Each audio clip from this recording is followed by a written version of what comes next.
We are about less than 2 months away from the start of the Ohio State football season. And right here on Locked on Buckeyes, we are going to continue celebrating and looking back at the dominance that Ohio State has had over the past 20 years. We had the Ohio State quarterback draft last year, the best quarterbacks over the past 20 years. Today, it's all about the best Ohio State running backs of the past 20 years. Get your popcorn ready. This one, it's going to be a lot of fun. You are Locked on Buckeyes, your daily podcast on the Ohio State Buckeyes. Part of the Locked on Podcast Network, your team every day.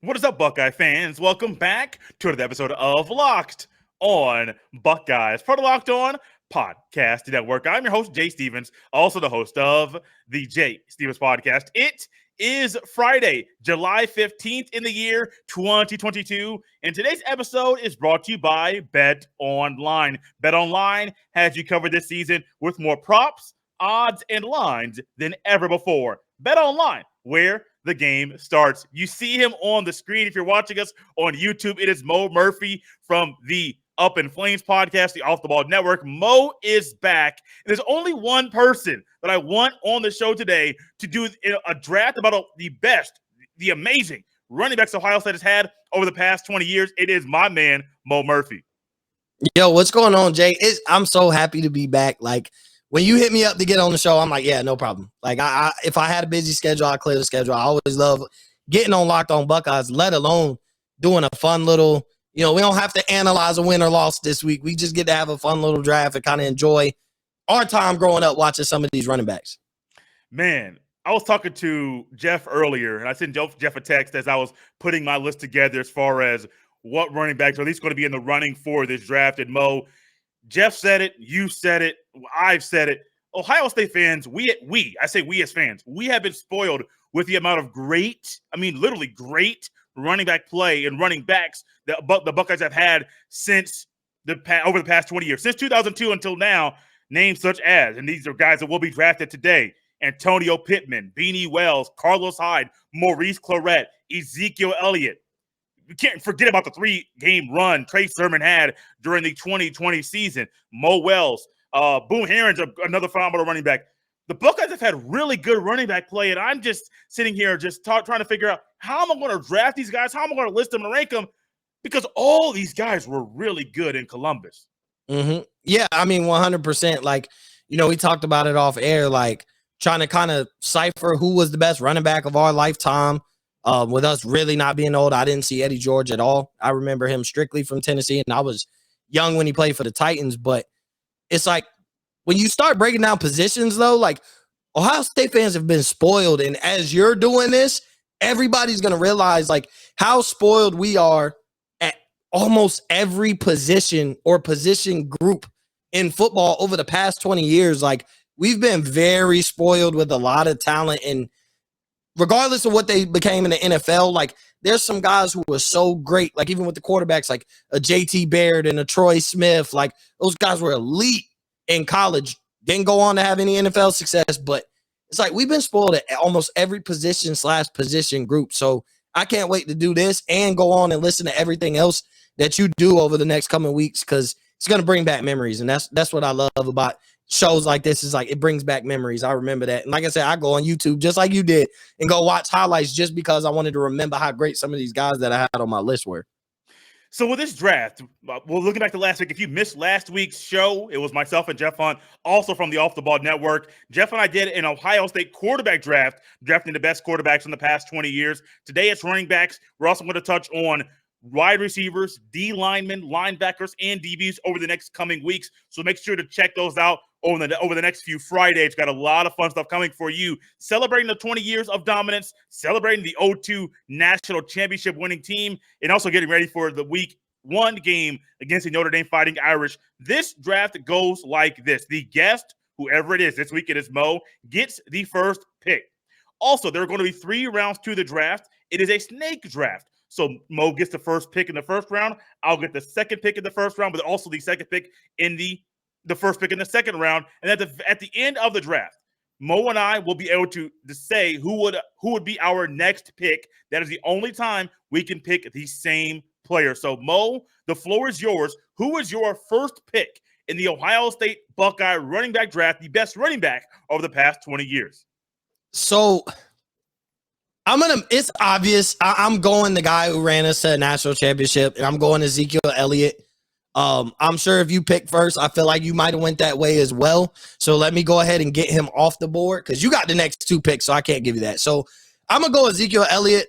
We kind of talked about, offline, is he the greatest running back of our lifetime that played for Ohio State? And we've had some good ones. We've had some get us to a national championship and things like that. But I'm just going Ezekiell Elliott. That 3-game stretch he had in the Big Ten championship, playoff semifinal, and final was basically, no Zeke, we don't get there. Period, point blank. And you remember that year we were borderline. If we didn't win the way we did in the Big Ten championship against Wisconsin and dominate the way we did, we probably don't even have a shot to play Alabama. Remember, that was Baylor or TCU. Ezekiell Elliott runs us to semifinal playoff win against Alabama. And then, we watched Oregon smack Florida State. And boom, what did he have? Almost another 200 yards in the national championship. He was the most valuable player. He won us a national championship. I have to thank him for it by drafting him number 1 overall. Wow. I know Mo decently. We do a lot of football stuff here on the podcast. And by him going with Ezekiell Elliott, it's a no-brainer. I'm not going to lie there. It is a no-brainer there. I have the next 2 picks. And this one's kind of tricky. I'm not going to lie to you. Because I have a list of yeses, just like I did last week with the quarterback draft. I have a list of nos. Everybody on my yes list or who's in the running is amazing. Is it going to be Henderson? Is it going to be Clarrett? Is it going to be Pittman? Is it going to be Wells? There's so many names here, Mo, that I can pick from. And since I have the next 2 picks, I'm going to go out on a limb and take 2 guys here. And I know doing this, I want to take somebody or possibly leave somebody on the board for you to take with the next pick. So I'm going to be very strategic here because I do want to make sure that my draft is really good. This is tough because I have no idea where I'm going with this one. With the second pick in this draft, and I'm doing some verbal tap dancing on purpose because as Mo knows, this is tough. With the very next pick, I am going to go with, because of his 2,000-yard rushing season in the 2019 year, where he literally showed us he was that dude. Wasn't the fastest running back, wasn't the tallest running back. But my guy, J.K. Dobbins, wore number two in this draft. He is going number 2 in this one. I told you it was tough. And then with the next pick, this is going to be even tougher because I have 2 guys in mind. They both played under Jim Tressel. One of them played in the game of the century. The other one was a national champion. And so I have no idea where I'm going with this one either because as Mo knows, and everyone listening knows, this is a tough choice.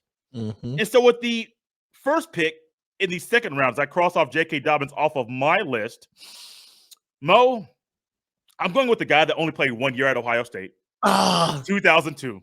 I'm going with him because as I think about what he did during that season, as I think about what he did and what he meant to the team, as I think about his size, his footwork, his vision, his speed, that combination itself, during a time period when you didn't really you didn't pass the ball to your running back very much, he could still be a threat out of the backfield. He had a crazy mean stiff arm when he needed to use it. You saw the wrap around his bicep when he hurt himself. That thing was huge. Maurice Clarrett is the first pick in the second round of this draft. I know if I didn't take it, Mo was going to take him. It was just really close to me putting him over J.K. Dobbins. Like, that's how cold Maurice Clarrett is. It's unfortunate that one guy played 3 years at Ohio State. One only played 1. Maurice Clarrett is my guy, Mo. I know I took that a little bit, and I know that was going to be your next pick. But Maurice Clarrett was cold. Yeah, Maurice Clarrett was going to be my next pick. And think about it. Like you mentioned that he only played 1 year. But remember why he played 1 year. Because he was fighting and petitioning that he was NFL ready after his freshman year. And he was trying to enter the draft. And he almost did it, like in a vote. He got some votes. He didn't get majority, but he got some votes to say, yeah, we will let this guy go as a freshman and go enter the NFL draft. But they knew that would open a door that I don't think they were ready to open that imagine if Maurice Clarrett went as a freshman, what it would have opened up to this point. Like 20 years later, could have been very damaging that they had made that decision. So I respect the NCAA's decision, but Maurice Clarrett is, we talked about it on multiple occasions. He's the reason I love Ohio State. So yeah, if you didn't take him, I was hoping you went with the other guy, which means I'm taking him. So I was hoping you went with the other guy, but yeah, Maurice Clarrett, you had to take him. Now you got a two-headed monster. Like your running back room is loaded. They might run you to a national championship. They might. That's the crazy thing about it. Like, I know how this goes. You're like, you're drafting. Is it a recency bias? No. I could literally have a backfield with Maurice Clarrett, J.K. Dobbins. You have no idea what's going to happen. You don't. You have no idea what they're going to do. Is it going to be a read option, a triple option? Are they both going to be going out for passes? What's going to happen? Is one going to block? Do I have good blockers? Yes. Do I have good pass catchers? Yes. Do I have guys with good vision? Yes. One guy is not as fast as the other, but they always find ways to move the ball up the field. And I do think, Mo, both of those guys, actually all three guys we have listed, could play in either Jim Tressel's system, Urban Meyer's system, or even right now. Now, you may say Urban Meyer's system might be a little bit different. Maurice Clarrett is too good to not be able to flourish under that offense that Urban Meyer had. Now, granted, running backs weren't the focus, but these guys are elite running backs, and they could all do it. Mo, with the second pick of the second round as well as the first pick of the third round in this draft, who you going with? So I think for me, you made this decision pretty easy. I get to go back to back, probably get the two best running backs left on the board of the past 20 years. So because I could pick both of them back to back. So I'm going to go Beanie Wells first. The guy who basically, who was our quarterback that year that we went to the national championship and lost to LSU? You remember? It was a bum. I think it was Joe Bowserman. Yeah, it was a bum. It was a guy that really had no name, and it was a team that really had no business. Like, we were elite defensively, but we really had no business playing in the national championship at that point in time, especially when you think about, was that 09? So you think about a lot of the 08 or 09, you think about a lot of the good teams 2 years removed from losing to Florida, and Beanie Wells ran us to a national championship, tried to put the team on his back against LSU, just wasn't able to do it. So I'm going to go Beanie Wells first. Yeah, I'm going Beanie Wells. And then you want me to go ahead and pick my back-to-back? Yep. So first pick of the third round, I'm going Carlos Hyde. Like, give me Beanie Wells, and then I'm going to go Carlos Hyde. Basically, the guy who took the reins from Beanie Wells. Like, it was Beanie Wells, and then it was Carlos Hyde, and then we went from Carlos Hyde to my first pick, which was Ezekiell Elliott. So, there were a few guys in between, but when we talk about really passing the torch, like, that was the three in a row where we had 3 first-round picks of running backs, like back to back to back with a year or two separated from each. So yeah, I'm gonna go Carlos Hyde. I have to. It's weird. You talk about Beanie Wells, and I'm sitting here looking up some stats from that national championship game against LSU. Ohio State ended up losing the game 38-24. That was in New Orleans, Louisiana. But in that game itself, when you said Ohio State, you mentioned the quarterback. If I didn't recently see him play, and I was watching clips of Troy Smith, and and then all of a sudden, I think it was Troy Smith, or maybe it was Terrell Pryor, but Bowserman, I do believe, came up, and Jeff reminded me of this recently. I wouldn't have known who the quarterback was. It simply slipped my mind. But in the national championship game, Beanie Wells had 20 carries for 146 yards, 7.3 yards per carry, and 1 touchdown. Like, I think what gets lost in a lot of this with a lot of these guys is it's been a long time. Now, Ohio State fans, one thing I love about Ohio State fans, you being included in this, Mo, the memory of many of them is crazy.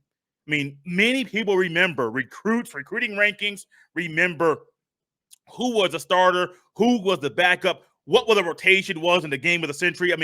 Buckeye fans and their fandom, there's a reason why they call fan short for fanatic. That's exactly what describes Ohio State fans.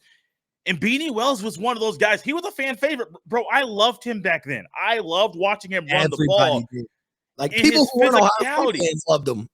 His physicality was just unreal. And I've seen numerous days, and Mo said it. I was watching some clips previously before this, and it's weird watching old clips of these guys play football, and I'm sitting here like, he had a deadly stiff arm. Like, I forgot how deadly his stiff arm was. There were a couple times that I saw him, I mean, it wasn't just like I hit you and I'm kind of hanging on for a little bit, or like I'm bad with your head. No, it was one boom, push guys to the ground, helmet, sometimes neck area, but he's quickly pushing you off. And the commentator made a comment about Beanie Wells saying, well, if you try to hit him high, he'll hit you with that stiff arm, or you'll bounce off of him.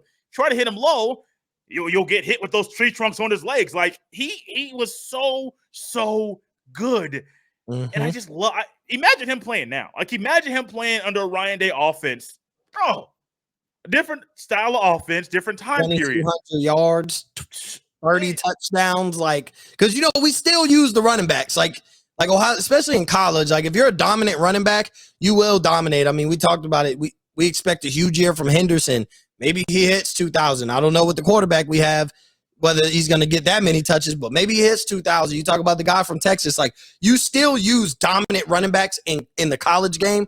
Maybe it doesn't translate over to the NFL, but a guy like Beanie Wells he's touching 2,000. I would almost guarantee Ryan Day would flip his whole offense for having a guy like Beanie Wells.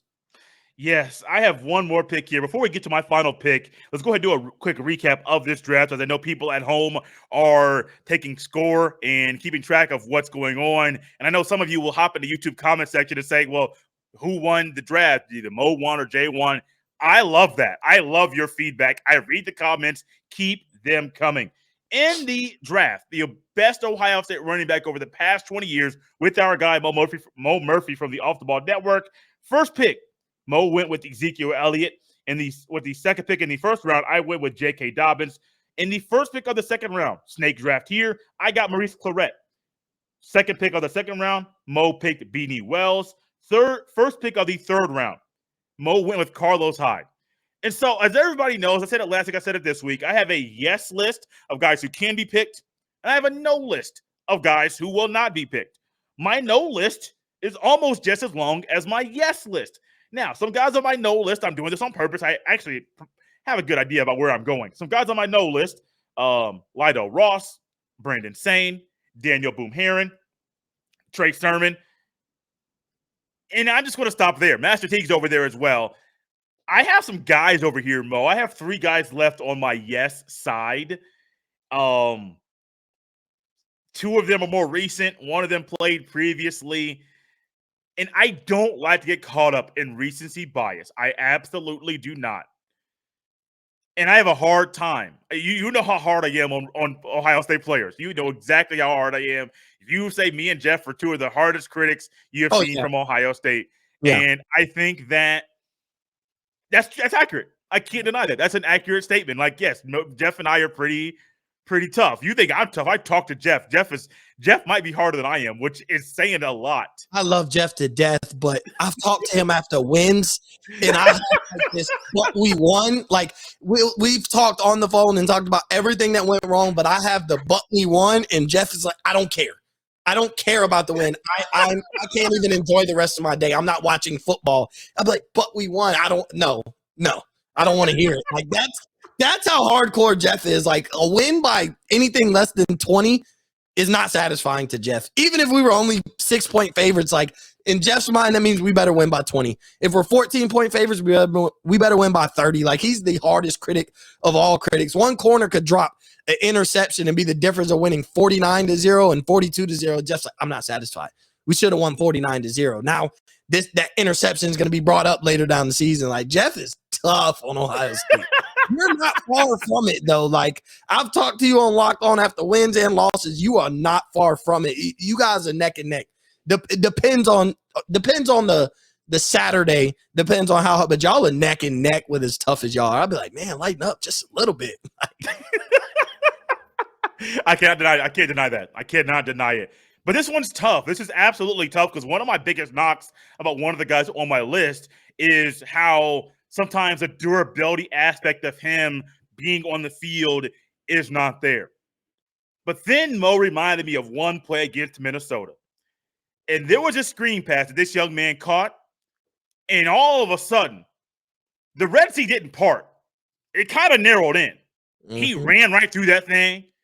4.3 speed, I do believe, maybe 4.4, whatever it is. But on the football field, that boy turned on the jets. That jetpack was on, and he was out of here. He was gone. and I normally don't like to do this, but I feel comfortable taking this running back with the last pick in this draft, TreVeyon Henderson. Now, you may say, Jay, who else was in the running of this and who was on your yes list? You said there were 3 guys there. The other 2 guys that are on my yes list, Antonio Pittman and Mike Weber. Why was it so hard? Because I think you need a physicality aspect for you to be a running back. I still think you need to be that physical guy, and Henderson does have that. But I also know that sometimes the offensive line hindered him from being successful last year. So taking that all into account, Henderson had, I think, a few more rushing yards than Maurice Clarrett had when Maurice Clarrett did his thing in 2002. He broke Maurice Clarrett's freshman rushing record for touchdowns, so he had that for him as well. I don't normally like taking a guy as a one-year starter and a freshman, but TreVeyon Henderson is my guy with the last pick in this draft. It goes to number 32 on the roster, number 1 in many of your hearts, Mr. TreVeyon Henderson. Yeah, and I mean, think about it. Even if you draft off his freshman year, he broke a lot of freshman records, which were held previously by Maurice Clarrett. And then you think about the projection of what we expect him to do this year, and we expect him to kind of blow his numbers out the chart. I mean, we're going to say this, but it's realistic and it's recognized nationwide. This might be the deadliest offense, A, since 2019 LSU, 1.